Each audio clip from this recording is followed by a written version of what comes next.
पढ़ाई कर लो, life set हो जाएगी। ठीक है। एंट्रेंस पास कर लो, लाइफ सेट हो जाएगी। ठीक है। डिग्री पूरी कर लो, लाइफ सेट हो जाएगी। ठीक है। पीजी पूरी कर लो, लाइफ सेट हो जाएगी। ओके, वैसे अभी तक तो सेट नहीं हुई। हाई सैलरी जॉब कर लो, लाइफ सेट हो जाएगी। अभी भी लाइफ सेट नहीं हुई है, आखिर कब होगी लाइफ सेट?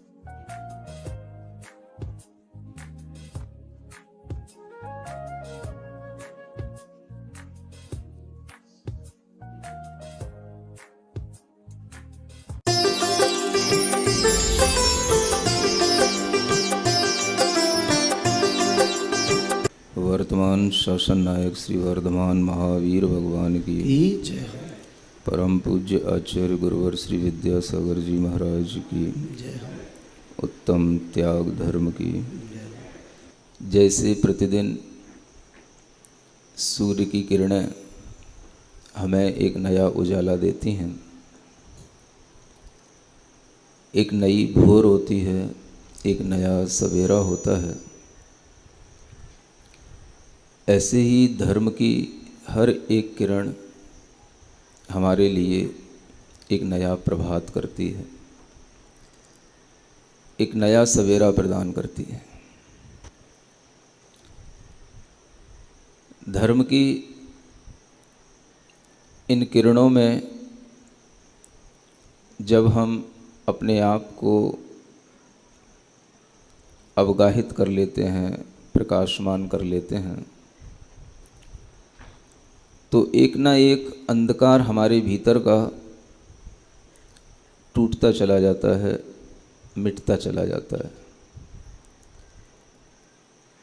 और यह कार्य पिछले दिनों से चल रहा है। धर्म के पहलू जो हमने अच्छे अच्छे भावों के साथ में सीखे हैं, वह सभी पहलू हमारे काम के हैं। कहीं भी हमें ऐसा लगा नहीं कि धर्म की ये व्याख्या अनावश्यक है या इसके बिना भी काम चल जाता।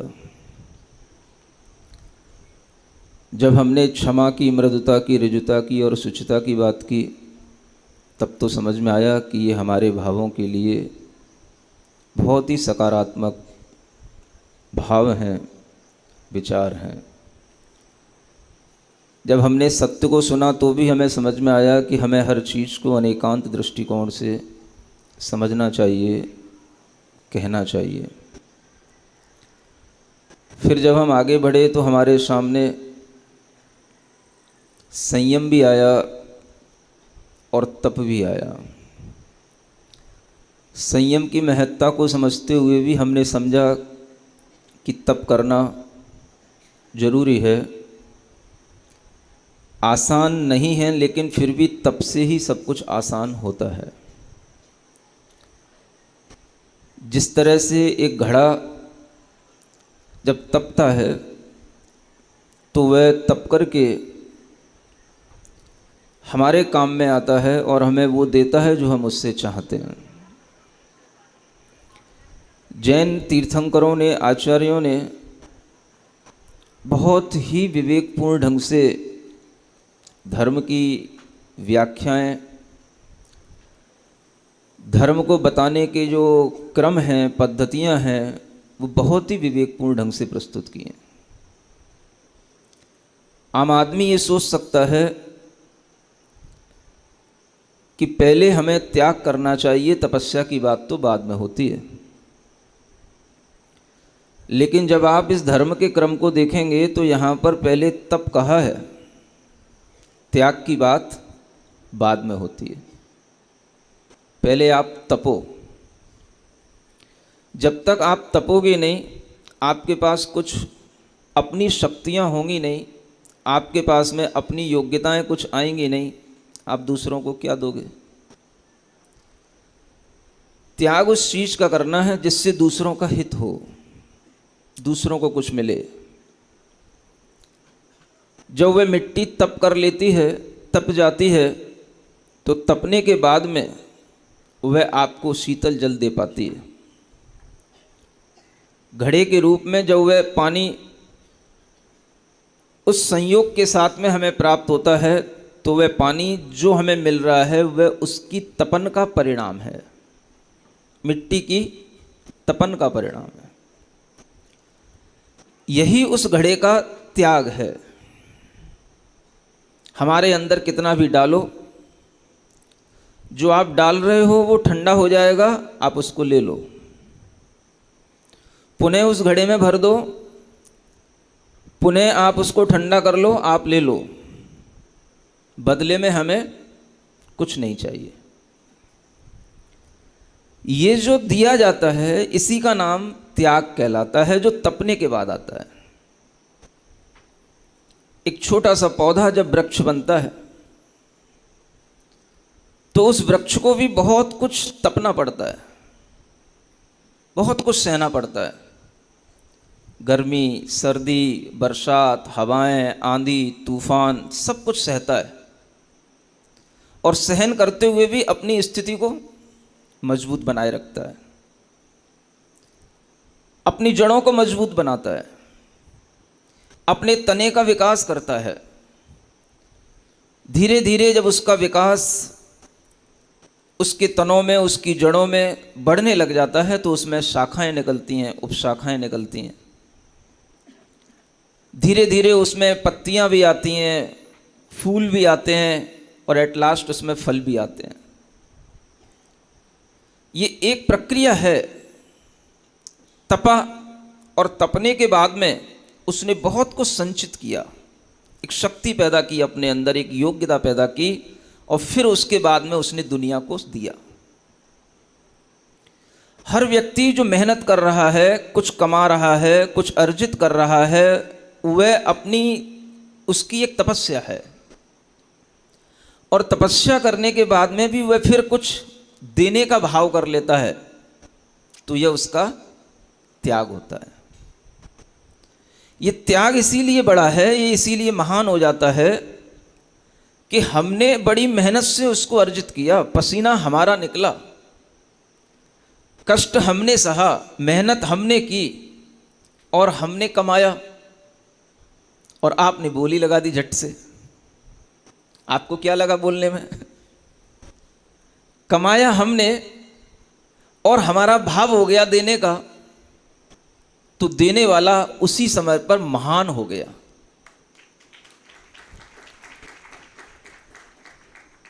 कमाने से महान नहीं हुआ, देने से महान हो गया। वह वृक्ष बड़ा महान माना जाता है जिस वृक्ष में फल होते हैं, जिसके पास देने के लिए छांव होती है, पत्तियां होती हैं, फूल होते हैं। हर कोई उस वृक्ष के निकट आना चाहता है। उस वृक्ष के पास आकर के उसे एक अद्भुत शांति मिलती है। उसके द्वारा जो रिलीज होने वाली एनर्जी है वो अद्भुत होती है। और आप देखोगे कि वृक्ष चाहे कितना भी अपने अंदर संघर्ष करके खड़ा हुआ रहेगा, कितना भी तप करके, कितना भी परिचय सहन करके वो अपनी स्थिति को बना करके रखेगा, लेकिन अगर वह वृक्ष है तो उसके नीचे बैठने मात्र से ही तुमको सब कुछ मिल जाएगा। शीतलता अपने आप मिल जाएगी। देने की भाव देकर के ही किए जाते हो ऐसा नहीं है। जो महान पुरुष होते हैं, महान व्यक्तित्व के धनी होते हैं, उनके निकट भर बैठ जाओ, तुम्हें सब मिल जाएगा। मांगने की जरूरत नहीं है।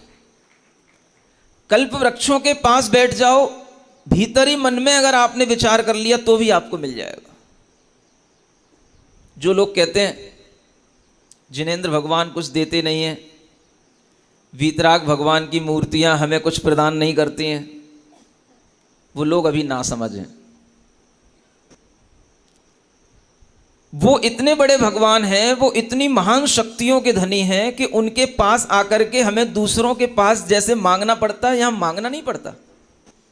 यहां बस आकर के खड़े हो जाओ, बैठ भर जाओ, उनको बस देखते रहो, और देखते देखते देखते देखते उनसे सब कुछ पालोगे, सब कुछ लेकर के चले जाओगे। वो यूं नहीं कहेंगे हमने तुम्हें दे दिया।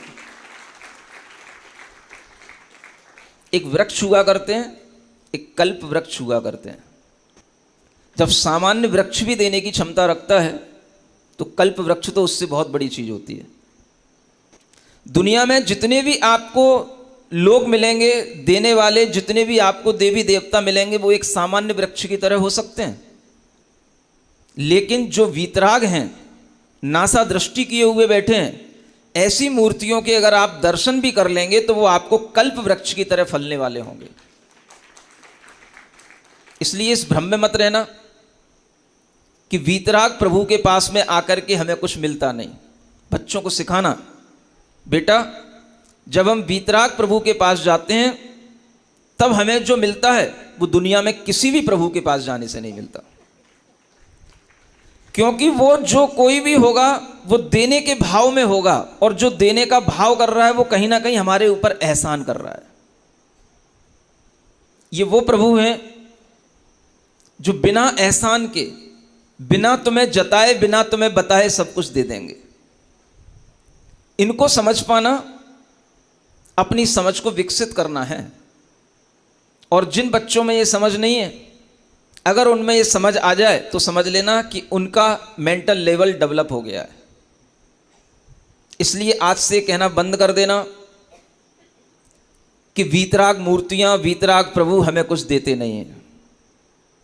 वो बिना मांगे देते हैं, मौन पूर्वक देते हैं, बिना एहसान के देते हैं, और इतना देते हैं जितना सामान्य वृक्ष कभी नहीं दे सकता है। कल्प वृक्ष आपको वो सारी सामग्री प्रदान कर सकता है। इसलिए सीखो, लेना भी सीखो और देना भी सीखो। अगर देने की ही बात है तो देने का काम तो भिखारी भी कर लेता है, गरीब भी कर लेता है, लेकिन वह वो नहीं दे सकता जो एक अमीर दे सकता है। जो अपने आप में प्रॉस्परस होगा, जो अपने आप में हर तरीके से समृद्ध होगा, वो व्यक्ति जो आपको देगा वो अद्भुत होगा। इसलिए हमेशा ये कहा गया है, उनके पास जाओ जो समृद्ध हों, उनकी संगति करो, उनके पास बैठो, मांगो नहीं, अपने आप सब मिलेगा तुम्हें। ज्ञान से समृद्ध हैं, उनके पास बैठो, ज्ञान मिलेगा। अपने तप से समृद्ध हैं, उनके पास बैठो, तप मिलेगा। धन से समृद्ध हैं, उनसे दोस्ती बना लो, धनोइकों के पास बैठो, धन मिलेगा। सब मिलेगा तुमको, मांगने की जरूरत नहीं है। और जो अनंत ज्ञान, अनंत सुख के धनी है, उनके पास बैठो। जो अनंत अनंत अपने पास में रखते हैं, उन्हें देने में कभी कोई कमी नहीं होती है, और देने से उनके लिए कभी कोई कमी आती नहीं है। इसलिए वो हमेशा देते रहते हैं। इसलिए जो अनंत सुख के धनी है, उनके पास जाओगे तुम्हें बहुत सुख मिलेगा। रियल हैप्पीनेस तुम्हें वहीं पर फील होगी। देने का एक बहुत बड़ा धर्म है। प्रकृति हमें देती है, जितने भी तरह के फल हैं, अनाज हैं, धान्य हैं, प्रकृति हमें सब प्रदान करती है। किसके लिए? हमारे भरण पोषण के लिए। प्रकृति की वह सारी चीजें हम लेते हैं, यह और लेने के बाद में वह जो हमारे अंदर एक भाव आता है, हमने ले तो लिया, लेकिन हमने कभी कोई एहसान का भाव या कोई एक कृतज्ञता का भाव भी व्यक्त किया कि नहीं, कि हमें कितना मिल रहा है। अगर ये भाव हमारे अंदर आ जाता है तो हमारे अंदर लेने की क्षमता और बढ़ती चली जाती है। जब बच्चा बड़ा हो जाता है, पढ़ते पढ़ते बड़ा तो हो ही गया होगा, संयम के भाव से, तप के भाव से 2 दिन से बच्चे को बड़ा कर रहे हैं। अब उसे सिखाना पड़ेगा कि बेटा सर्विस कर रहे हो, अर्निंग कर रहे हो, बहुत कुछ गेन कर रहे हो, कुछ और भी सीखो। इसके आगे एक नेक्स्ट स्टेप है, to learn a skill of giving. एक और स्किल सीखो अपने लिए। किसकी? To give. एक बहुत बड़ी आर्ट है, एक बहुत बड़ी स्किल है। ये सीखो। हमने जो अब कमाया है, जो हमने अर्जित किया है, उसे अब हमें देना भी है। और जो बच्चा देना सीखेगा तो देते हुए उसके मन में आएगा थोड़ा दूं या अधिक दूं, तो उसे सिखाना पड़ेगा तुम अपनी शक्ति को देखो, अपनी शक्ति के अनुसार दो, और जब देते रहोगे तो तुम्हारी शक्ति बढ़ती रहेगी। अब देने के बाद में भी आपके लिए दो भाव हो सकते हैं। एक सर्विस होती है सेल्फलेस सर्विस, और एक सर्विस होती है सेल्फिश सर्विस। सुन रहे हैं ना आप लोग? एक सेल्फिश सर्विस हो गई, भाई हम दे रहे हैं और ये आप ध्यान रखना है आपको, या हमें देने के बाद में कुछ उससे भीतर ही भीतर हमें पता है कि इससे ये फ़ायदा होने वाला है, इससे हमारा लिए यहाँ पर काम बन जाएंगे, हमारा नाम होगा, हमको फेम मिलेगा। तो ये बहुत कुछ हम एक सेल्फिश सर्विस के साथ भी कुछ ये देने का काम करते हैं। और एक होती है सेल्फलेस सर्विस। इस सेल्फलेस सर्विस में गिव मोर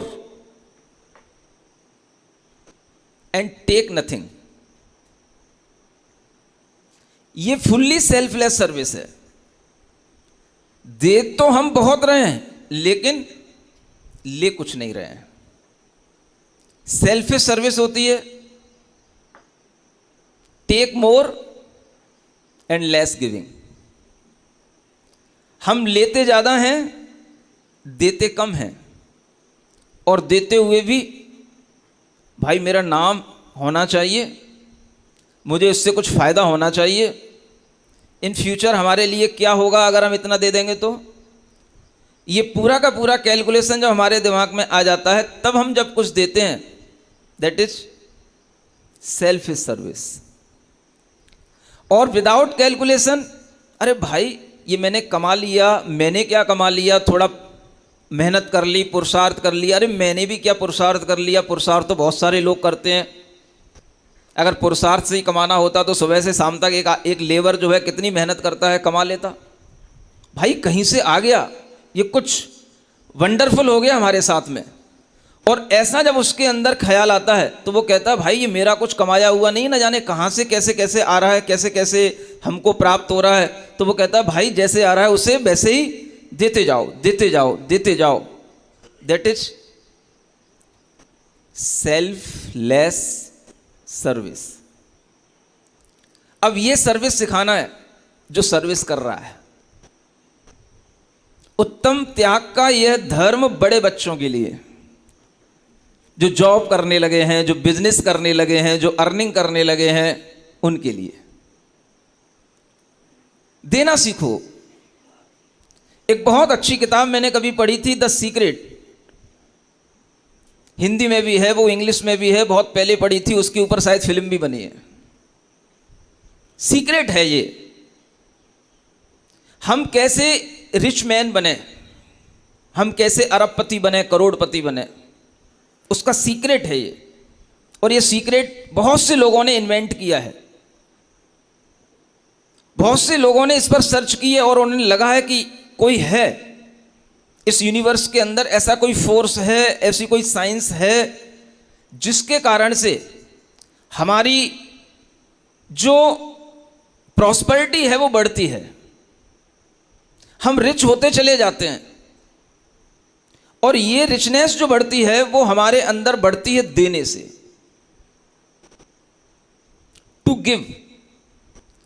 ये जो एक कला है वो कला हमें सीखनी पड़ेगी, और ये प्रैक्टिकली जब हमें करना होगा तब हमारे अंदर से ये भाव आएगा कि हाँ ये वास्तव में ये भीतर से कोई ऐसी अद्भुत चीज़ है जो कुछ हमारे लिए वो चीज़ें मिल जाती हैं जो चीज़ें हम दूसरों को देने लग जाते हैं। हमारी आदत पड़ी है क्या? टू टेक, लेना है, गेन करना है। और यहां सिखाया जाता है कि नहीं, टू गिव। ये बहुत ही स्पेशल आर्ट है, और इस बच्चे को जिस रूप में ये आर्ट समझ में आ जाए, माने उस सीक्रेट में ये बताया गया आपको क्या चाहिए, मान लो अगर आपको धन चाहिए तो आप थोड़ा थोड़ा सा धन दूसरों को देना शुरू करो। अगर आपको खुशी चाहिए तो आप थोड़ी थोड़ी खुशी दूसरों को देना शुरू करो। आपको अच्छे संबंध बनाने चाहिए तो आप अपने ढंग से थोड़ा थोड़ा सा अच्छे संबंध बनाने के लिए प्रयास करो। आपके जीवन में निरोगता चाहिए तो आप दूसरों के लिए थोड़ी थोड़ी सी औषधि, उनकी निरोगता के लिए कोई अच्छे अच्छे टिप्स बताओ। जो आप दोगे वो आपके पास में बढ़ करके आएगा। ये एक साइंस है और विदेशों में भी ये साइंस बहुत ज़्यादा मान्य हो रहा है। इस सीक्रेट ने बहुत कमाया, फिल्म के नाम पे कमाया, बुक सेलिंग के नाम पे कमाया, खूब कमाया। लेकिन किसी ने ये नहीं कहा कि इस सीक्रेट के अंदर और कुछ स्पेशल चीज़ नहीं है। ये वही चीज़ है जो हमें उत्तम त्याग धर्म के माध्यम से तीर्थंकरों ने सिखाया। उसके अंदर और कोई चीज़ नहीं थी जो हमें सिखाया गया। उसमें क्षमा का भी ज्ञान दिया गया, उत्तम क्षमा धर्म के अलावा उसमें और कुछ नहीं था।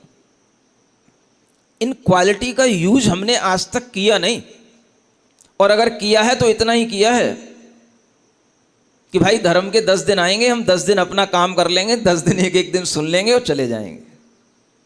ये जीवन में यूज करने वाले धर्म होते हैं, लाइफ टाइम काम आने वाली चीज़ें होती हैं। और जिस तरह से ये त्याग का भाव आपके अंदर आता है तो ये त्याग आपको बढ़ाता चला जाता है। त्यागो दानम, इस सूत्र है। त्याग कहो, दान कहो।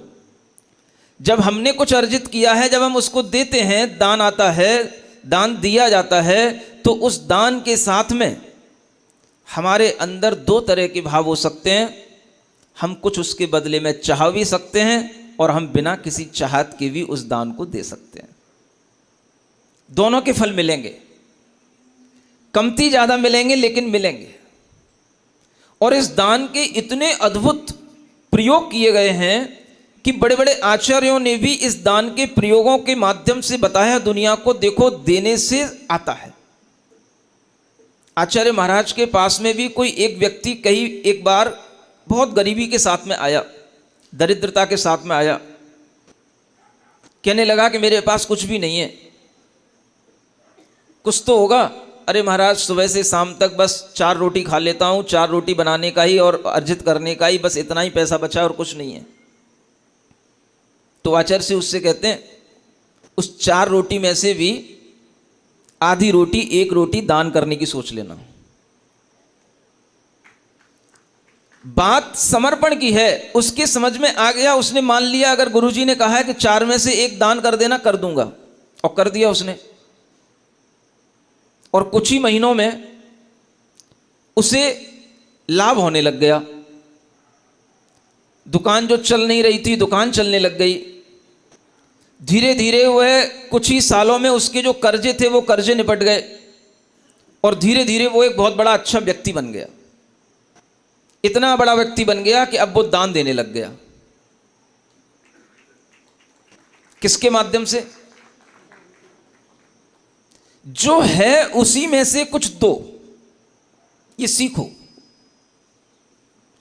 वह देने की कला अगर आपके अंदर आएगी तो आपके लिए हर चीज की वृद्धि होगी। और यह घटना केवल आचार्य श्री के द्वारा ही घटित नहीं हुई, पहले के भी आचार्यों ने इस तरीके के प्रयोग किए हैं। देने से कम नहीं होता। आपको लगता है कि खजाना कम हो जाएगा, खजाना बढ़ेगा तो देने से ही बढ़ेगा। अच्छे जो बिजनेसमैन होते हैं उनसे पूछना कि वो बिजनेस भी करते हैं और बहुत कुछ डोनेट भी करते हैं। उस डोनेशन से उनके लिए और वृद्धि होती है, कम नहीं होता। और बड़ी बड़ी कंपनियों में तो एक नियम ही है, आपको इतना निकालना ही है। कुछ परसेंटेज जो आपकी कमाई का है वो दुनिया के लिए कुछ सर्विस के रूप में काम में आना चाहिए, दुनिया के लिए कुछ हित में काम में आना चाहिए। एक लॉ ऑफ CSR ये बना रखा है बड़ी बड़ी कंपनियों के लिए जो करोड़ों के टर्नओवर करती हैं, उनको देना है कुछ परसेंटेज, और वो देते हैं। उससे कम नहीं होता, उससे व्यवस्थाएं बनती हैं। जितना ज़्यादा आप एक्सप्लोर करोगे आपके लिए उतने ही चांस बढ़ जाते हैं अपनी उन्नति करने के लिए। और वह चांस जब आपके सामने बढ़कर के किसी तरह से आ जाते हैं तो वो आपकी भीतरी समृद्धि के नए नए स्रोत खोल देते हैं। इसलिए जब बच्चा बड़ा हो जाए तो उस बच्चे को जरूर सिखाना, बेटा कमा कमा करके बहुत सेंत सेंत करके रख करके तू बहुत बड़ा नहीं बनेगा, देना सीख। आप अपने अंदर अब एक क्वालिटी डेवलप करो, किसकी? देने की। और वो देना क्या? कुछ भी देना नहीं, वो देना जिससे दूसरों का हित हो, परोपकार के लिए देना, और उस परोपकार में स्वयं का उपकार भी निहित हो। तीर्थंकरों ने हमेशा उस दान की प्रशंसा की है जिस दान में पर उपकार के साथ में स्वयं का भी उपकार छिपा हुआ हो, पर हित के साथ में स्वयं का भी हित छिपा हुआ हो। लोग दान देने के नाम पर कुछ भी देते हैं। सब कुछ देना देय पदार्थ में नहीं आता है, और सब कुछ देने वाला दाता भी नहीं कहलाता है। अब मैं यहां पर एक स्टेप आगे बढ़ रहा हूं। आगे जो आपको बताने जा रहा हूं वो बात है जो आपके दिमाग में ये महसूस कराएगी कि वास्तव में देने में, जो देने योग्य वस्तु है उसमें और जो वास्तविक दान होता है उसमें क्या अंतर होता है। देने योग्य चीज कुछ भी हो सकती है, लेकिन दान कुछ भी चीज का नहीं हो सकता है। दान देने के लिए पवित्र चीजें बताई गई हैं। दान की श्रेणी में पवित्र चीजें अगर आप देंगे तो वो दान कहलाएगा, और जिससे केवल दूसरों के लिए कुछ सहयोग मिल रहा है, दूसरों का कुछ काम बन रहा है, वो दान नहीं है। वो देय हो सकता है, देने योग्य हो सकता है, लेकिन वो दान की श्रेणी में नहीं आएगा। तीर्थंकरों ने जिसे दान की श्रेणी में रखा है वो दान अपने आप में अपने हित के साथ में दूसरे का हित करने वाला होना चाहिए। अब मैं आपसे पूछता हूं, कोई मांसाहारी प्राणी आपके सामने आ जाए और आपसे कहे मुझे भूख लगी है। मान लो आपके सामने शेर खड़ा हो गया, समझ आ रहा है? वैसे वो जब खड़ा हो जाएगा तो आपसे पूछेगा नहीं कुछ भी फिर भी हम उसको इमेजिन कर सकते हैं, हम उसके लिए इस तरीके से सोच सकते हैं कि अगर बाई चांस ऐसा होता है तो हम उस समय पर क्या करेंगे, धर्म क्या कहेगा, हम क्या करेंगे, समाज क्या मानेगी, और वास्तव में दान क्या कहलाएगा। एक चीज समझने की है आपके लिए, और ये चीज समझ में आएगी तब आपको समझ में आएगा कि वास्तव में देने योग्य चीज क्या होती है। अब उसको क्या चाहिए? मीट चाहिए, कोई प्राणी चाहिए, उसका शिकार चाहिए, जीवित दो या मृतक दो, उसको वो चाहिए। करो अरेंज, कहां से करोगे? अपना दोगे कि दूसरे का दोगे? दूसरे का दोगे तो फंसोगे, हिंसा का दोष लगेगा, और अपना भी दोगे तो, अब ये सोचने की बात है, अपना दोगे तो क्या होगा। शायद आपने कभी एक कोई राजा की कहानी सुनी हो, मैंने भी एक कहानी सुनी थी। एक कोई राजा था, उसके सामने कोई बाज पक्षी आ गया, है ना, और वो शिकार करते हुए आ रहा था। फिर शिकारी उसकी वो जो शिकार जिसका कर रहा था वो पक्षी उसकी गोद में बैठ गया, उसने उसको बचा लिया। अब वो सामने आकर के बाज कहता है, तुमने मेरे शिकार को क्यों बचा लिया, क्यों पकड़ लिया, क्यों अपने पास रख लिया? मुझे भूख लगी, अब तुम क्या करोगे? तो उस राजा ने क्या किया, अपनी जांग का मांस निकाल करके उसको दे दिया। अब मैं आपको ये बताना चाह रहा हूं कि ये कहानियां तीर्थंकरों के द्वारा बताई हुई कहानियां हैं क्या, ये समझना है। देने योग्य वस्तु है क्या? अगर आपने आज मांस दे दिया तो कल कितने मांसाहारी प्राणी आपके सामने आकर के खड़े हो जाएंगे, आप अपना मांस निकाल के देते रहोगे? मांस खिलाना धर्म है क्या?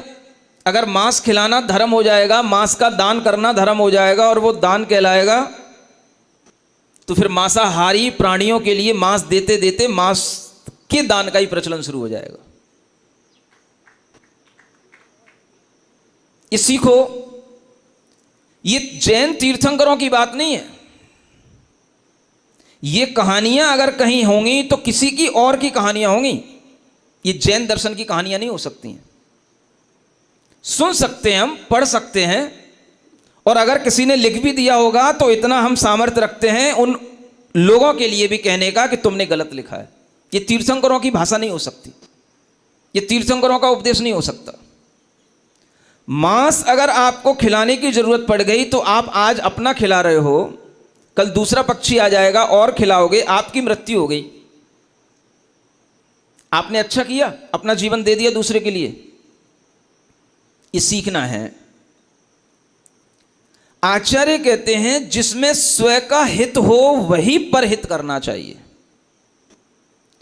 अगर आपके लिए वह परोपकार दिखाई दे रहा है तो वह परोपकार में आप अपनी आत्मा का घात कर रहे हो, अपने शरीर का घात कर रहे हो, ये आप अपनी आत्महत्या कर रहे हो। ये आत्महत्या उस परोपकार से बड़ा पाप है। ये सीखो, जैन दर्शन के अंदर तीर्थंकरों ने हमें क्या ज्ञान दिया। इतना विवेक दिया है हमको, इतने विवेक से हर चीजों को लिखा है कि वह अपने आप, ये विवेक ही हमें अन्य संप्रदायों से, अन्य धर्म की मान्यताओं से अलग कर देता है। देने योग्य चीज कुछ भी हो सकती है। तत्काल में आपके लिए जरूरत पड़ जाए, आप किसी को कुछ भी दे सकते हैं, लेकिन वो दान की श्रेणी में नहीं आएगा।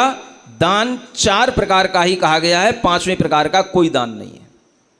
और इस तरह का दान न करुणा दान में आएगा, न अभय दान में आएगा।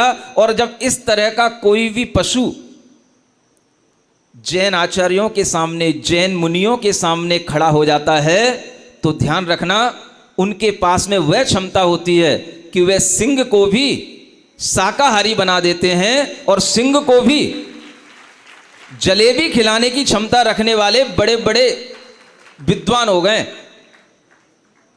जलेबी खिलाइए सिंह को, सामने मांस रखा है, हिरण सामने खड़ा कर दिया, लेकिन सिंह जलेबी खाने को मजबूर हो गया। इतनी शक्ति होती है अहिंसा के अंदर। इसलिए अहिंसा के साथ जो दान दिया जाता है उस दान की प्रशंसा है, हिंसा के साथ दिए गए दान की कभी प्रशंसा नहीं होती है। इसलिए जैन धर्म दुनिया के हर धर्म से अलग है, विवेक के साथ चलता है। कुछ भी कहानियां बना लेना और कुछ भी तरह की बातें प्रचारित करना, ये अज्ञानता के साथ चलने वाले लोग नहीं हैं। आपके दिमाग में ये होना चाहिए कि हम जिस चीज का दान दे रहे हैं वो दान देय वस्तु है कि नहीं। मांस देय वस्तु है क्या?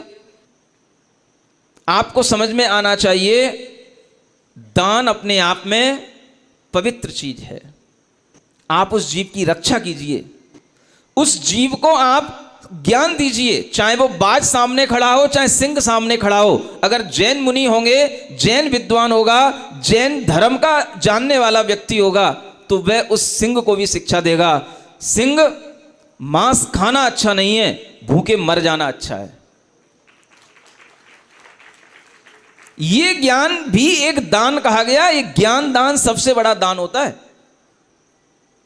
रोटी दान सबसे बड़ा दान नहीं है, भूख मिटा देना सबसे बड़ा दान नहीं है। सबसे बड़ा दान क्या है? जो हम दे रहे हैं आपको। ये सबसे बड़ा दान होता है, ज्ञान दान।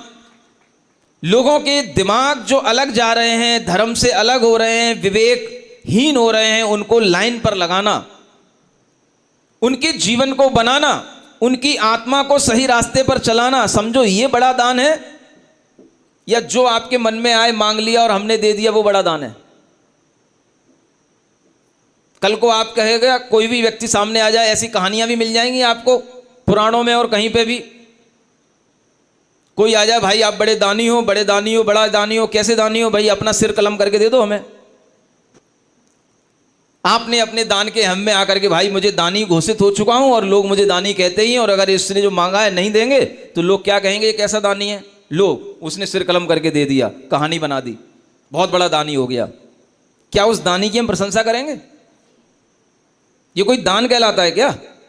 आहार दान क्या कहलाता है? औषध दान क्या कहलाता है? अभय दान क्या कहलाता है और शास्त्र दान क्या कहलाता है। ये सब वो दान हैं जो हमारी आत्मा के सम्यक दर्शन, सम्यक ज्ञान और सम्यक चारित्र से संबंध रखते हैं, केवल देह से संबंध नहीं रखते हैं। इसलिए आहार दान में उत्तम पात्र को दान देने को क्यों कहा गया? क्योंकि उनकी देह रत्नत्रय से सहित है।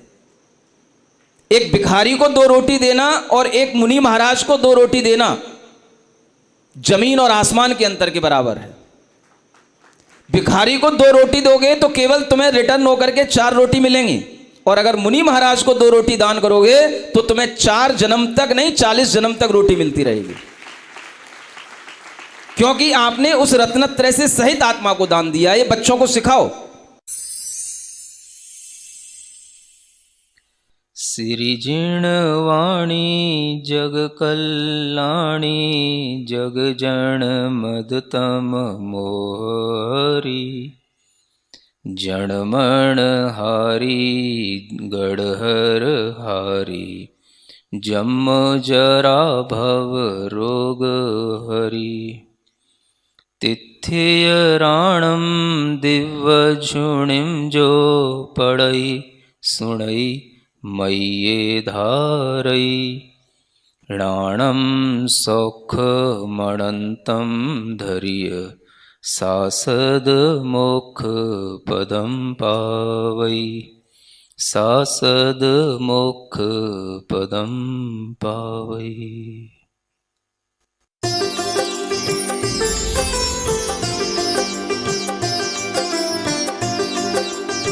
बोर्ड की पढ़ाई कर लो, लाइफ सेट हो जाएगी। ठीक है। एंट्रेंस पास कर लो, लाइफ सेट हो जाएगी। ठीक है। डिग्री पूरी कर लो, लाइफ सेट हो जाएगी। ठीक है। पीजी पूरी कर लो, लाइफ सेट हो जाएगी। ओके, वैसे अभी तक तो सेट नहीं हुई। हाई सैलरी जॉब कर लो, लाइफ सेट हो जाएगी। अभी भी लाइफ सेट नहीं हुई है, आखिर कब होगी लाइफ सेट?